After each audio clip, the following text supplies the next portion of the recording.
हाँ जी स्टूडेंट, तो चलिए स्टार्ट करते हैं। हमारी जो cash flow from investing activity चली हुई थी कैश फ्लो स्टेटमेंट चैप्टर में उसका एक थर्ड वीडियो है, इसमें कंप्लीट करेंगे हमारी जो भी इन्वेस्टिंग एक्टिविटी है। अब इन्वेस्टिंग एक्टिविटी की इससे पहले जो दो वीडियो रही हैं उसमें हमने property plant and equipment and intangible assets के बारे में डिस्कस किया था। उसी का ही कुछ पार्ट है जो हम इस वीडियो में भी डिस्कस करेंगे। हमने अब तक क्या डिस्कस किया है कि इन्वेस्टिंग एक्टिविटी में हमारी जो नॉन करंट असेट्स हैं या नॉन करंट इन्वेस्टमेंट्स हैं, जो हाँ इनसे रिलेटेड जो परचेज और सेल है, वही हम यहाँ पर राइट किया करते हैं कि जब भी आप क्या करोगे, किसी लॉन्ग टर्म असेट्स को परचेज करोगे या सेल करोगे तो उसको हमें इन्वेस्टिंग एक्टिविटी में राइट करना होता है। परचेज करने से कैश का आउटफ्लो होगा और सेल करने से क्या होगा, कैश का इनफ्लो होगा।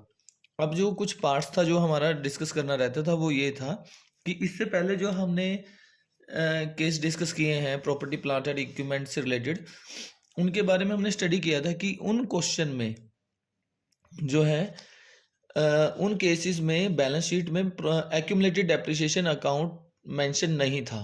वहाँ सिर्फ असेट्स की वैल्यू गिवन होती थी और ज़्यादा से ज़्यादा एडजस्टमेंट में कोई थर्ड इन्फॉर्मेशन गिवन होती, तो हमने अकाउंट्स बना के उसको कैसे सॉल्व किया था ये हम ऑलरेडी डिस्कस कर चुके हैं। अब का पॉइंट क्या है आज की वीडियो में, अब हम डिस्कस ये करने जा रहे हैं कि हमें बैलेंस शीट में कहीं ना कहीं एक्यूमुलेटेड डेप्रिसिएशन की इंफॉर्मेशन भी गिवन होगी। अब चलिए इससे रिलेटेड केस डिस्कस करते हैं कि परचेज और sale of property plant and equipment and intangible assets में नॉन करंट असेट्स ऑप्शन, और उसमें भी property plant and equipment and intangible assets से रिलेटेड जो नोट्स में इंफॉर्मेशन होती है वो नोट्स में इंफॉर्मेशन कुछ इस रिगार्डिंग होगी। आपकी बार मशीनरी का बैलेंस गिवन होगा और एक्यूमुलेटेड डेप्रिसिएशन का बैलेंस भी गिवन होगा। अब अगर हमें इनमें से मशीनरी एक्यूमुलेटेड डेप्रिसिएशन से रिलेटेड इनमें से किसी से भी रिलेटेड अगर कोई थर्ड इंफॉर्मेशन गिवन ना हो, ध्यान ये रखना है, अगर दोनों में से किसी से भी रिलेटेड कोई थर्ड इंफॉर्मेशन गिवन ना हो, ना तो मशीनरी के बारे में कोई थर्ड इंफॉर्मेशन गिवन हो और ना ही एक्यूमुलेटेड डेप्रिसिएशन से रिलेटेड कोई थर्ड इंफॉर्मेशन गिवन हो, तो उस केस में हमें क्या करना होता है, तो जो ये आपका नया वर्ड जो इसमें ऐड हुआ है जिसको हम कह रहे हैं एक्यूमुलेटेड डेप्रिसिएशन, कोई थर्ड इंफॉर्मेशन अगर नहीं है तो इस एक्यूमुलेटेड डेप्रिसिएशन से करंट ईयर का डेप्रिसिएशन पता चलता है। ये जो एक्यूमुलेटेड डेप्रिसिएशन है इससे हमें करंट ईयर का डेप्रिसिएशन जो है वो पता चलता है। वो कैसे? एक्यूमुलेट का मतलब होता है इकट्ठा हुआ, मतलब जिन असेट्स को हम बैलेंस शीट में कॉस्ट प्राइस पे शो कर रहे हैं उनका डेप्रिसिएशन जो है अब तक का वो हम एक्यूमुलेटेड डेप्रिसिएशन अकाउंट में शो करते हैं या प्रोविजन फॉर डेप्रिसिएशन अकाउंट में शो करते हैं। अब जनरली क्या है कि जो डेप्रिसिएशन ईयर के बिगिनिंग में, अब 31 मार्च कहें या कहें 1 अप्रैल 2021, बैलेंस वही होता है क्योंकि ये क्लोजिंग बैलेंस यही ओपनिंग बैलेंस होता है। तो जो बैलेंस डेप्रिसिएशन का हमारे इस ईयर के स्टार्टिंग में 22,000 होता था वो हमारे इस फाइनेंशियल ईयर के एंड में 30,000 हो गया।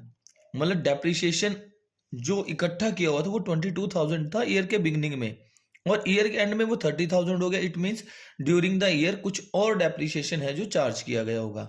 तो ड्यूरिंग द ईयर, तो यहां से आपने क्या अंदाजा लगाना है, क्यूमुलेटेड डेप्रिसिएशन जो है हमारा, इस पॉइंट से हमने क्या देखना है कि जो डेप्रिसिएशन पहले 20,000 था वो 30,000 हो गया बीच। इट मीन्स जो आपने बीच में 8,000 इंक्रीज हुई है वैल्यू, वो कैसे 30,000 माइनस 22,000, वो किस चीज को शो करेगी, वो शो करेगी आपके करंट ईयर के डेप्रिसिएशन को, वो शो करेगी करंट ईयर डेप्रिसिएशन को। ध्यान रखना ये तब यूज करते हैं जब कोई थर्ड इंफॉर्मेशन गिवन ना हो। अब उसके बाद जो हमारे पास नेक्स्ट पॉइंट है वो है मशीनरी के बैलेंस को लेके। अभी जो मशीनरी का बैलेंस है ये क्या शो करता है, इसके बारे में देखिए कि मशीनरी का बैलेंस जो है आपको वो आपको बताएगा कि ड्यूरिंग द ईयर आपने कितनी अमाउंट की मशीनरी को परचेज किया है और सेल किया है, परचेज किया है या सेल किया है, ये ध्यान रखना है। ध्यान रखना थर्ड इंफॉर्मेशन क्वेश्चन में गिवन नहीं है, सिर्फ इतनी ही इंफॉर्मेशन गिवन है। तो एक्यूमुलेटेड डेप्रिसिएशन से करंट ईयर डेप्रिसिएशन निकल गया।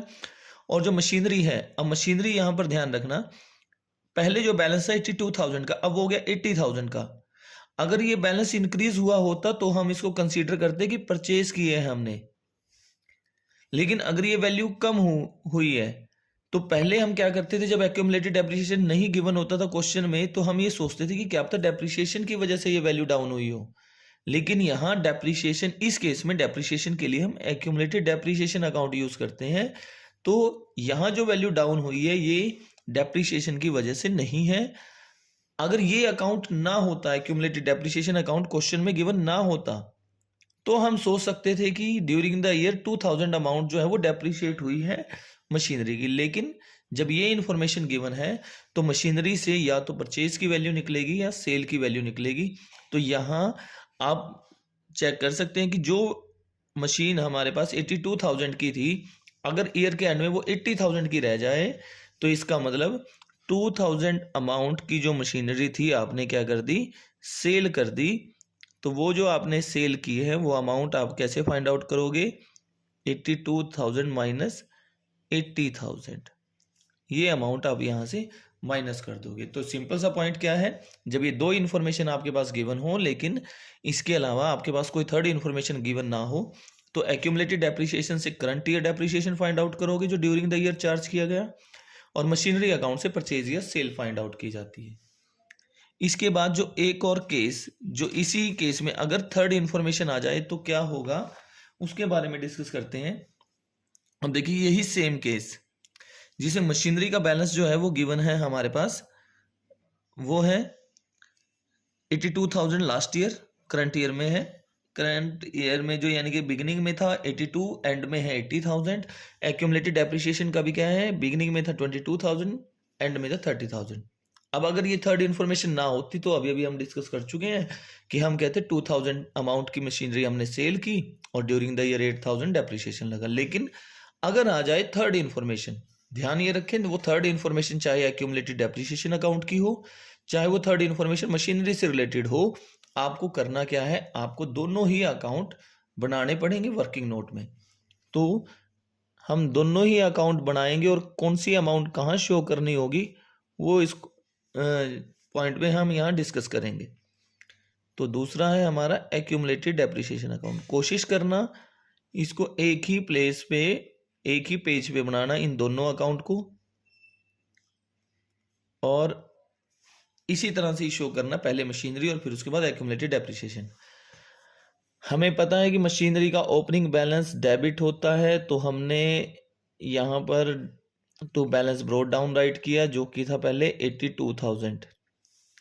क्लोजिंग बैलेंस जो होता है क्रेडिट साइड में आता है, हमने वो भी राइट किया, to balance carried down 80,000 given है। प्रोविजन या एक्यूमुलेटेड डेप्रिसिएशन में थोड़ा सा डिफरेंस होता है कि ओपनिंग बैलेंस जो है हमारा वो आता है क्रेडिट साइड में कि बाय बैलेंस ब्रॉट डाउन 22,000, और जो हमारा क्लोजिंग बैलेंस होता है वो आता है डेबिट साइड में टू बैलेंस कैरी डाउन 30,000। अब हमें किस चीज़ पे फोकस करना है, यहाँ कहाँ गया, हमें अब एक चीज़ का ध्यान रखना है, जब एक्यूमुलेटेड डेप्रिसिएशन अकाउंट ओपन होता है तो उस केस में मशीनरी हमारी कॉस्ट प्राइस पे ही शो हो रही होती है और जो उससे रिलेटेड डेप्रिसिएशन होता है वो यहाँ आता है।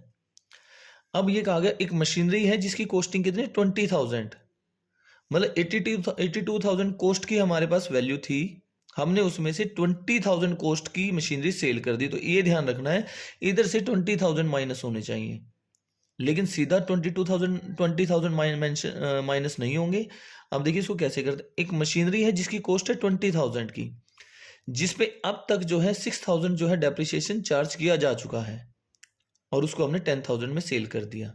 अब आपको एक चीज का ध्यान रखना है, ये जो एक्यूमुलेटेड डेप्रिसिएशन अकाउंट है ये वो अकाउंट है जिसके अंदर हम सिर्फ उन्हीं असेट्स का डेप्रिसिएशन राइट करते हैं, यानी कि मेंटेन करके रखते हैं या राइट करके रखते हैं जिनको हम यूज कर रहे हैं।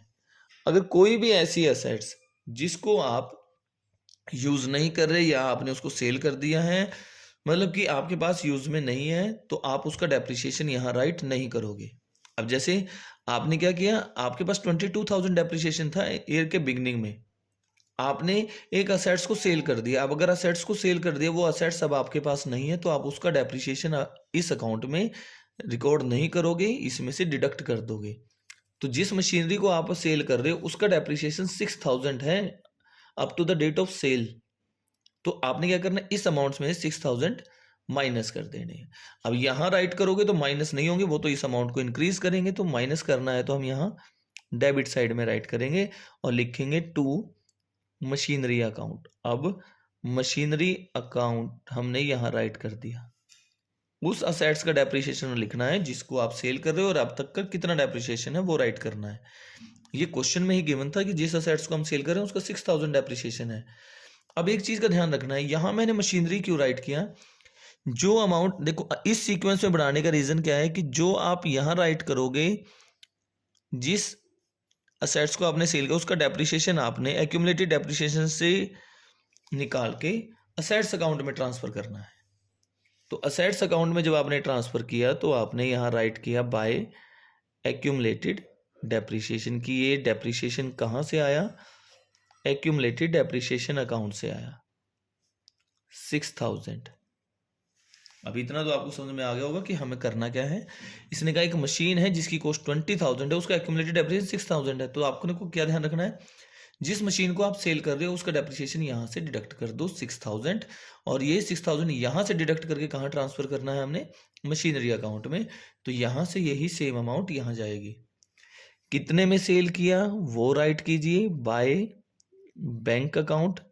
आपने जिस भी असेट्स को सेल किया, जितने में भी किया, वो आप यहाँ राइट करोगे। परचेज किया है तो डेबिट में, सेल किया है तो क्रेडिट में। जिसको सेल किया उसका डेप्रिसिएशन कितना है इस डेट तक का, वो आपने यहां से निकाल के यहां रख लिया।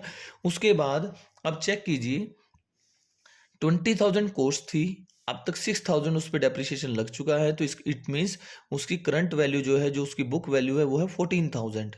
एक 14,000 की मशीनरी को आपने 10,000 में सेल कर दिया, इट मीन्स आपको लॉस हुआ है। तो हम यहाँ राइट करेंगे loss on sale of machinery account. अगर प्रॉफिट होता तो आपको पता ही है, तो हम डेबिट साइड में लिखते to gain on sale of machinery account. तो यहां हमें लॉस हुआ कितनी अमाउंट का, 4,000 का।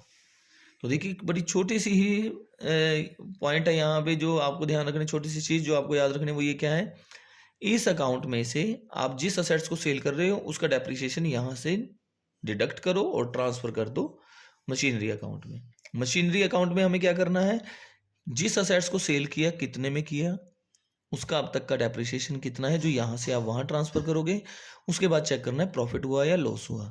अब प्रॉफिट लॉस आप फाइंड आउट कर सकते हो आसानी से, कि जब आपको कहा है कि 20,000 कॉस्ट है, मतलब उसको 20,000 में परचेज किया था, अब तक उस पर 6,000 डेप्रिसिएशन लग चुका है, तो इट मीन्स 14,000 उसकी करंट वैल्यू है, लेकिन आप उसको 10,000 में सेल कर रहे हो, तो लॉस है। लॉस है तो आपको क्रेडिट साइड में मेंशन करना है। अब ये था हमारा पॉइंट। अब उसके बाद क्लोजिंग पे आते हैं। अब जब हम क्लोज करने लगे अकाउंट्स को, तो क्लोज करते टाइम आपने क्या ध्यान रखना है, इस साइड का टोटल आया आपके पास 36,000, इस साइड का टोटल था आपके पास 22,000। तो ध्यान ये रखिए, अगर आपको इस साइड में कुछ डेप्रिसिएशन आपके पास 22,000 ईयर के बिगिनिंग में था, आपने क्या किया, अब आपको वो बैलेंस 36 बनाना है। तो 36 क्यों बनाओगे, कहीं ना कहीं, और कब बनाओगे, जब आपके पास ड्यूरिंग द ईयर कुछ डेप्रिसिएशन और लगेगा, तभी ये बैलेंस बढ़ता है। एक्यूमुलेटेड डेप्रिसिएशन का अकाउंट का जो बैलेंस है ये तभी बढ़ता है ओपनिंग बैलेंस, अगर और डेप्रिसिएशन इसमें ऐड कर दिया जाए। तो हम और डेप्रिसिएशन ऐड करेंगे। ये करंट ईयर का डेप्रिसिएशन है आपका, जो कहाँ राइट करते हैं, करंट ईयर का डेप्रिसिएशन कहाँ शो करते हैं हम, ऑपरेटिंग एक्टिविटी में शो करते हैं। अब रही बात इस अकाउंट को क्लोज करने की, क्रेडिट साइड का बैलेंस हमारा ज़्यादा बन रहा है, तो हमने इसका टोटल किया, तो टोटल किया, ये वैल्यू आ गई हमारे पास 1 लाख। और 1 लाख तो हमने देखा हमारी डेबिट साइड तो कम पड़ गई है, और डेबिट साइड मतलब हमारे पास जो मशीनरी 82,000 की थी, उसको हमें क्या करना है, इंक्रीज करके लेके आना है 1 लाख तक। और 1 लाख तक अगर लेकर आना है तो वो उसका रीजन क्या होगा, रीजन यही होगा कि कहीं ना कहीं आपने एक असेट्स और परचेज की है। मतलब अगर डेबिट साइड में आपको राइट करना पड़े तो इट मीन्स आपने एक और असेट्स जो है वो परचेज की है, वो बैलेंस की फॉर्म में आपके पास आएगी, उसको हम राइट करेंगे टू बैंक अकाउंट, क्योंकि अगर असेट्स परचेज करते हैं तो हम तब भी बैंक राइट करते हैं और सेल करते हैं तब भी। तो ये होगी आपके पास बैलेंसिंग फिगर 18,000। अब ये जो अकाउंट हमने बनाया ये कहाँ कहाँ यूज होगा उसके बारे में देख लेते हैं एक बार। हमने जब इससे पहले डिस्कस किया था, वो डिस्कस किया था हमने कि property plant and equipment and intangible assets, ये इन्वेस्टिंग एक्टिविटी में परचेज और सेल को ही राइट किया जाता है। तो इसमें हमें क्या ध्यान रखना है, हमने असेट्स को कितने में परचेज किया, कितने में हमने इसको सेल किया, सिर्फ यही दो अमाउंट है जो हमारी कहाँ शो होंगी, यही दो अमाउंट ही हमारी शो होंगी इन्वेस्टिंग एक्टिविटी में।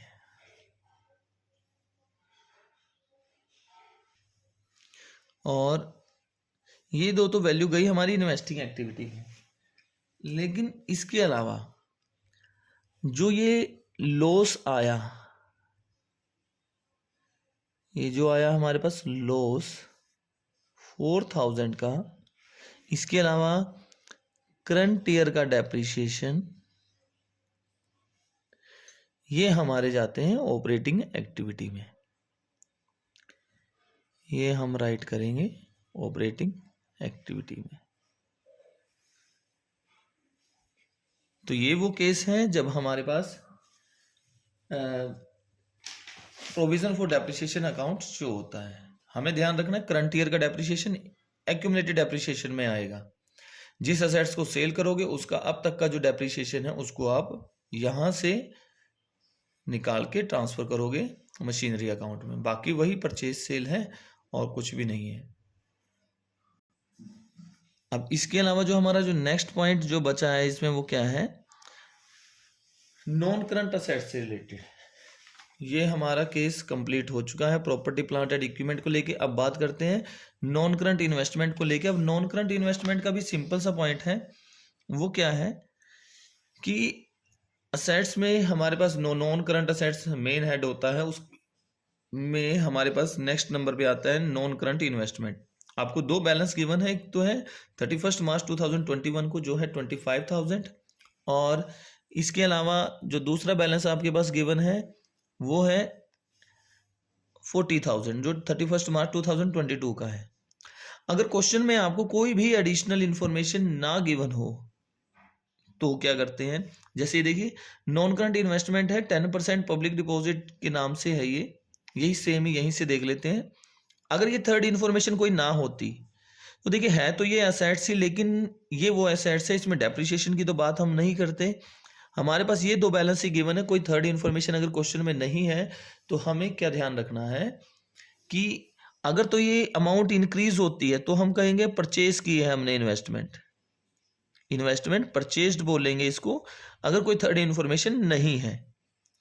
और अगर ये बैलेंस डिक्रीज हो रहा होता 25 से, अगर ये 20 रह गया होता तो हम कहते हैं हमने सेल की है इन्वेस्टमेंट। अब तो ये बैलेंस क्या हुआ, इंक्रीज हुआ है, 25 से 40 हो गया, कहीं ना कहीं 15,000 की इन्वेस्टमेंट आपने और परचेज की है, कहीं ना कहीं किसी ना किसी सिक्योरिटी में इन्वेस्टमेंट की है, शेयर में इन्वेस्टमेंट की है, किसी दूसरी कंपनी के शेयर में।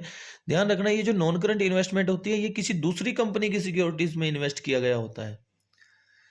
तो यहाँ अब हम डिस्कस करते हैं, अगर ये बैलेंस क्या हुआ होता, रिड्यूस हुआ होता, रिड्यूस हुआ होता मतलब कि क्या था, 25,000 ईयर के बिगिनिंग में जो वैल्यू थी, अगर वो ईयर के एंड में 20,000 रह जाए तो हम उसको कहते हैं कि हमने सेल की है इन्वेस्टमेंट। लेकिन अब पॉइंट क्या है, अगर थर्ड इंफॉर्मेशन आ जाए तो क्या करते हैं। अब थर्ड इंफॉर्मेशन में फिर वही पॉइंट कि ये हमारा थर्ड इंफॉर्मेशन आने के केस में अकाउंट बनेगा इन्वेस्टमेंट का, नॉन करंट इन्वेस्टमेंट अकाउंट। अब इसमें हमें क्या ध्यान रखना है, असेट्स है तो ओपनिंग बैलेंस तो डेबिट में ही आएगा, टू बैलेंस ब्रोड डाउन, जो कि कितना था 25,000 था ओपनिंग बैलेंस। क्लोजिंग बैलेंस जो है वो आता है क्रेडिट साइड में बाय बैलेंस कैरिड डाउन, जो कि हमारे पास 40,000 अमाउंट। अब एक चीज का ध्यान ये रखना है हमें, इस नॉन करंट इन्वेस्टमेंट अकाउंट में डेप्रिसिएशन का कोई रोल नहीं होगा। यहाँ सिंपल सा कहा गया है, जैसे non current investment costing 25,000 were sold at a loss of ₹3,000, कि जो इन्वेस्टमेंट थी हमारी, नॉन करंट इन्वेस्टिंग नहीं, इन्वेस्टमेंट आएगा यहाँ, नॉन करंट इन्वेस्टमेंट जिसकी कॉस्ट 25,000 थी, ये कहता है उसको हमने सेल कर दिया 3,000 के लॉस पे। अब आपको एक चीज ध्यान रखना है, जैसे हमने लास्ट केस में किया है कि असेट्स को जब भी सेल करते हैं तो क्रेडिट साइड में राइट किया करते हैं। अब ये कहता है कि हमने इसको सेल कर दिया तो बाय बैंक राइट करेंगे, बाय बैंक अकाउंट। और वो कह रहा है लॉस पे सेल किया है, तो साफ सी बात है लॉस होता है तो इस साइड में राइट करते हैं, प्रॉफिट होता है तो गेन होता है तो डेबिट साइड में। तो हमने यहाँ राइट किया by loss on sale of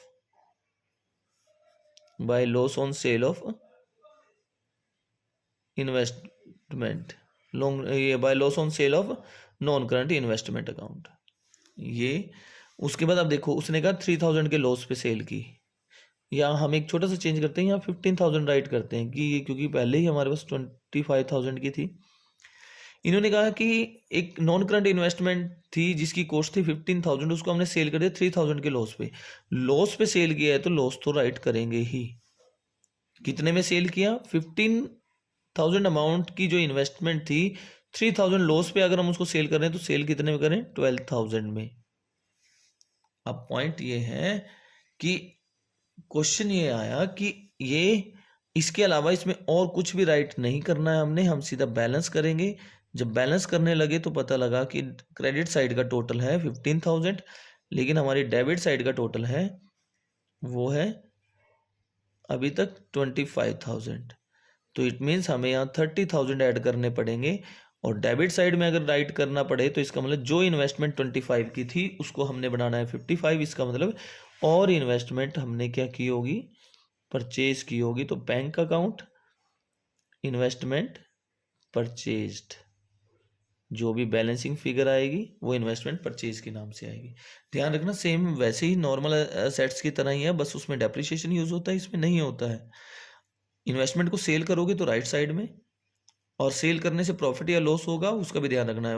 अगर बेनिफिट होता है तो गेन की फॉर्म में to gain on sale of investment account, और अगर लॉस होता है तो by loss on sale of investment account.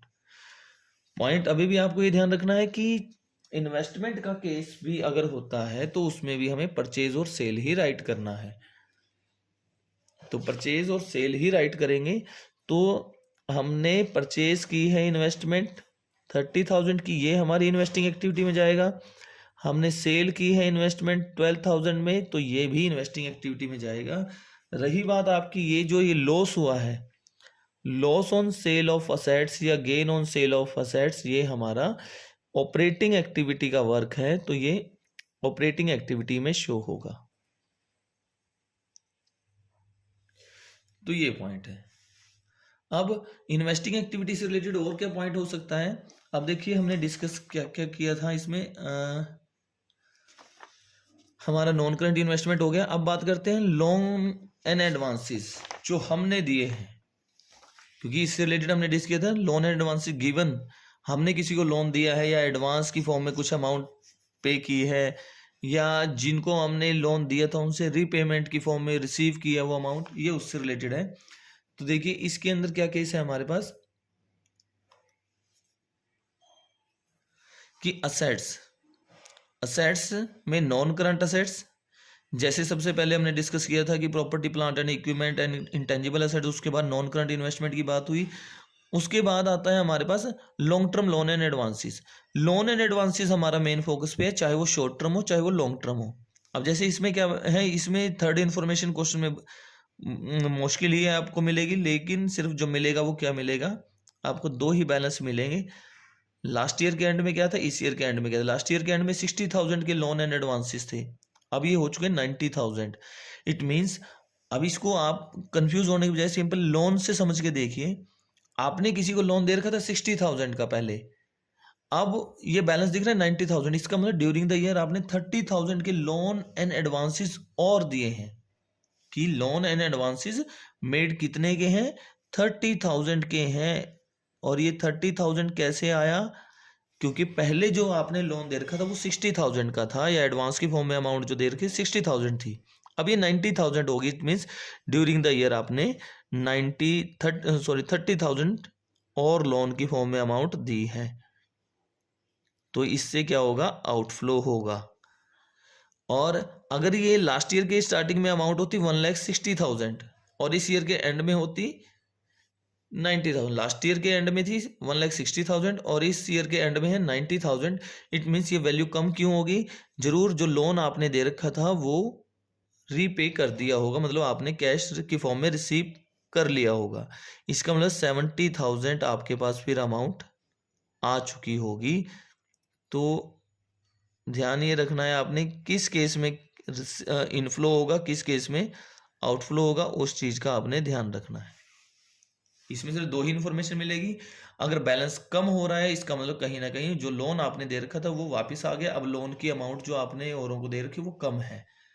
अगर ये लोन की अमाउंट इंक्रीज हो जाती है 60 से 90 हो गई, इसका मतलब आपने और लोन दिया है, आपके बिजनेस से कैश का आउटफ्लो हुआ है, तो ये केस है। अब इसके बाद अगर हम देखें ये क्लेम की, तो एक ही सिंगल अमाउंट आएगी। डिबेंचर की फॉर्म में अगर आपने इन्वेस्टमेंट करके तो इंटरेस्ट रिसीव आएगा, शेयर की फॉर्म में इन्वेस्टमेंट करके डिविडेंड रिसीव आएगा, और रेंट की फॉर्म में ये डिबेंचर के अलावा किसी और एफडी वगैरह भी हो सकती है, पब्लिक डिपॉजिट भी हो सकती है। रेंट रिसीव आपको डायरेक्ट लिखा हुआ मिलेगा। अब बात करते हैं अगर ये इंटरेस्ट का केस है, इंटरेस्ट का केस कैसे, जैसे नॉन करंट इन्वेस्टमेंट है बैलेंस शीट में मेंशन, लेकिन नोट में इसके बारे में क्या लिखा है कि जो हम इन्वेस्टमेंट की बात चल रही है वो 10% पब्लिक डिपॉजिट की फॉर्म में है। अब 10% क्या डिनोट करता है कि जो आपने इन्वेस्टमेंट करके उस पर आपको 10% इंटरेस्ट भी मिलता है। अब 10% इंटरेस्ट मिलता है तो आपको चेक करना है कि किस अमाउंट पे चार्ज करें। अब आप ये देखिए यहाँ 31 मार्च 2021 को इन्वेस्टमेंट थी 25,000 की, ईयर के एंड में थी वो 40,000 की थी। अब इंटरेस्ट किस अमाउंट पे चार्ज करें उसके लिए क्वेश्चन में जरूर चेक करना, थर्ड इन्फॉर्मेशन जरूर गिवन होगी। अगर ये कहते हैं investment sold at the end of the year, अब ईयर के एंड में जाके आप सेल कर रहे हो, सॉरी सेल नहीं है ये तो परचेज का केस है, investment were purchased at the end of the year, starting में 25 थी, लास्ट में होगी 40, इसका मतलब आपने परचेज की है इन्वेस्टमेंट, लेकिन अब इस अमाउंट पे इंटरेस्ट चार्ज प्रोवाइड करना है या इस अमाउंट पे हमें रिसीव करना है। तो अब ये देखिए इन्होंने कहा जो इन्वेस्टमेंट इन्होंने परचेज की ईयर के एंड में जाके किया, अगर एंड में जाके की है तो मतलब कंप्लीट ईयर में। ध्यान ये रखना हमें इंटरेस्ट सिर्फ उस अमाउंट पे मिलेगा जो अमाउंट हमने जो है पब्लिक डिपॉजिट की फॉर्म में इन्वेस्ट कर रखी थी, पब्लिक डिपॉजिट की फॉर्म में या डिपॉजिट की फॉर्म में जो इन्वेस्ट कर रखी थी। तो ये देखिए पूरे साल में अमाउंट हमारी कितनी चली, 25 चली, क्योंकि ये जो 15,000 का चेंजेस आया ये तो ईयर के एंड में आया।